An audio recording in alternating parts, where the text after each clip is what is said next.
Organisasi-organisasi awal pergerakan. Budi Utomo.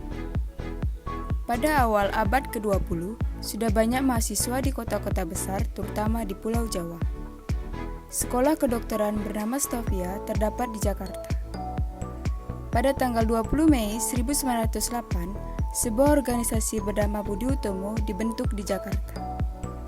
Ketua Budi Utomo adalah Dr. Sutomo, dan tonggak berdirinya Budi Utomo pada tanggal 20 Mei 1908 dikenang sebagai Hari Kebangkitan Nasional.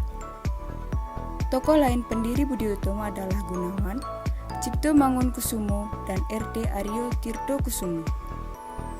Tujuan utamanya yaitu kemajuan bagi Hindia Belanda. Hal ini terlihat dari tujuan yang hendak dicapai, yaitu perbaikan pelajaran di sekolah-sekolah, mendirikan badan wakaf untuk kepentingan belanja anak-anak bersekolah, membuka sekolah pertanian, memajukan teknik dan industri, menghidupkan kembali seni dan kebudayaan Bumi Putra, dan menjunjung tinggi cita-cita kemanusiaan dalam rangka mencapai kehidupan rakyat yang layak. Dalam perkembangannya, di tubuh Budi Utomo muncul dua aliran, yaitu pihak kanan yang berkehendak supaya keanggotaan dibatasi pada golongan terpelajar saja, dan pihak kiri yang jumlahnya lebih kecil terdiri dari kaum muda yang berkeinginan ke arah gerakan kebangsaan yang demokratis, lebih memerhatikan nasib rakyat yang menderita. Adanya dua aliran tersebut menyebabkan terjadinya perpecahan. Dr. Cipto Mangunkusumo yang mewakili kaum muda keluar dari keanggotaan. Akibatnya, gerakan Budi Utomo semakin lambat. Sarekat Islam. Pada mulanya, Sarekat Islam adalah sebuah perkumpulan para pedagang yang bernama Sarekat Dagang Islam atau SDI. Pada tahun 1911, SDI didirikan di kota Solo oleh H. Samanhudi sebagai suatu koperasi pedagang batik Jawa. Garis yang diambil oleh SDI adalah koperasi dengan tujuan memajukan perdagangan Indonesia di bawah panji-panji Islam. Organisasi Sarekat Islam atau SI didirikan oleh beberapa tokoh SDI seperti Hos Cokroaminoto, Abdul Muiz, dan H. Agus Salim.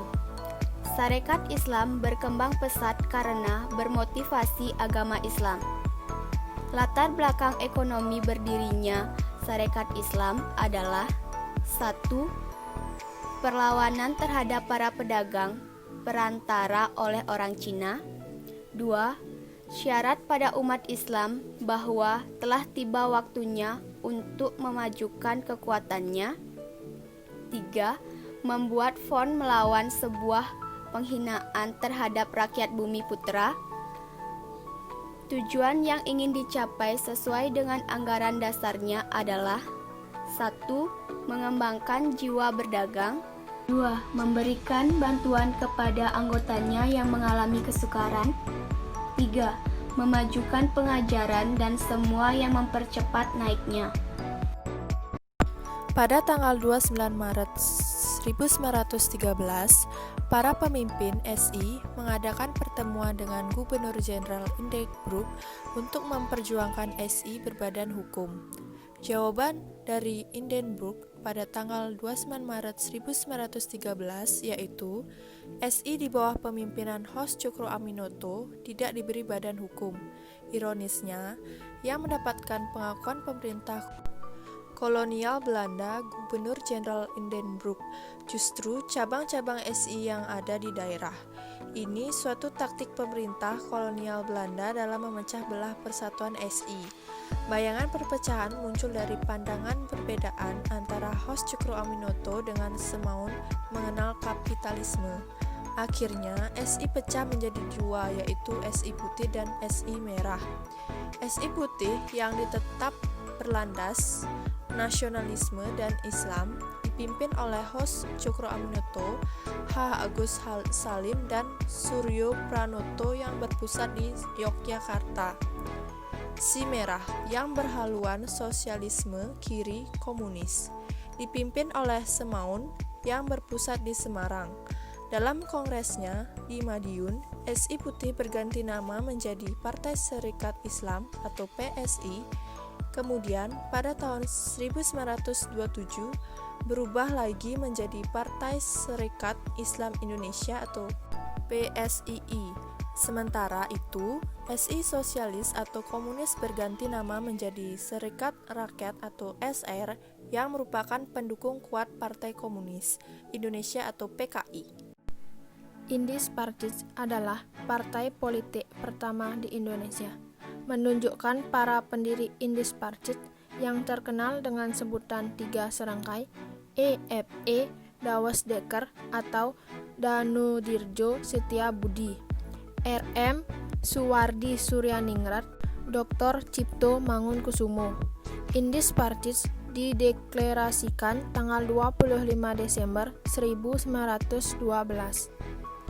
Tujuan Indis Partits sangat jelas, yakni mengembangkan semangat nasionalisme bangsa Indonesia. Keanggotaannya pun terbuka bagi semua golongan tanpa memandang suku, agama, dan ras.